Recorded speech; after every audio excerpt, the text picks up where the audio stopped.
In this student story, I'm speaking to Fanny about study intensity.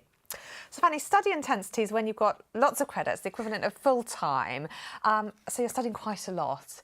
Now, you're doing two 60-module courses at the moment, which equals 120 credits, which is the full-time equivalent load of studying. How do you experience that? Well, so I've studied 3 modules last year and I'm taking on 2 modules this year, 260 credits, as you've said.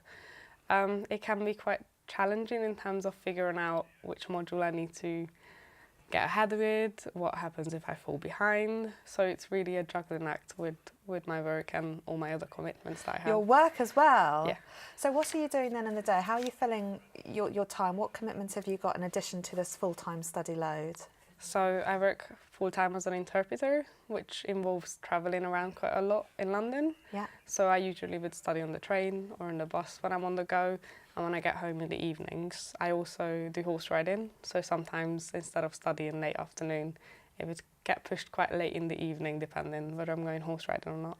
So do you have enough time then to fit all this study in?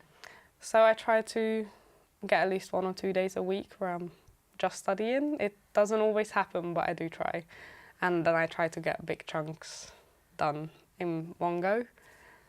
And why are you studying this load then? Why are you putting yourself through this? Well, because I'm 20, so I would like to get into the career that I want to do as soon as I can, really.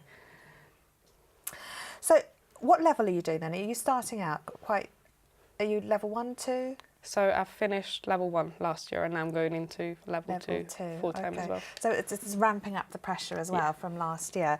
So how are you fitting the two in? Because often students will notice who've got 2 modules that because of the way the OU works, there's a standard number of TMAs, often there's something at the end. They inevitably fall in a similar sort of period. How have you mapped out then your study for the year? So some of the TMAs will be due on the same day. Some of them will be a few weeks different, but when it's the same time, then I try to get one in before the other so I can just focus on one at a time. Okay. Because I find that if I swap between the two too often, then it gets quite confusing. So I like to do a few weeks of one and then a few weeks of the other one. So have you got one you prefer? How do you decide? There is ones, I prefer the practical ones more than when you have to read lots. But I mean I need to get both done, but I try to get the one I like less out the way first. Oh, okay. So I can spend a bit more time on the one that I prefer. Yeah. Okay, that's a very good strategy, so you get that one out the way. And how do you schedule everything then so that you can physically get all of that done in the day when you've got an assignment? Got a diary. You have a diary? Yeah. That's the item I brought with me as well. And what do? Do you section out big chunks of time with these weekends and slots that you've got outside of your working hours, or do you do small bits as and when you can?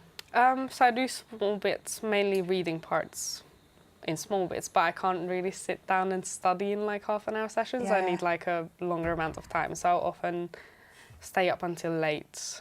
I'm more active in the evening anyway, so I will often stay up until late to study rather than waking up early. Right. So I try and get, as I said, a few weeks done at a time. So you're more into the big chunks of time and then sitting down on a weekend or something when you've got a big section of time.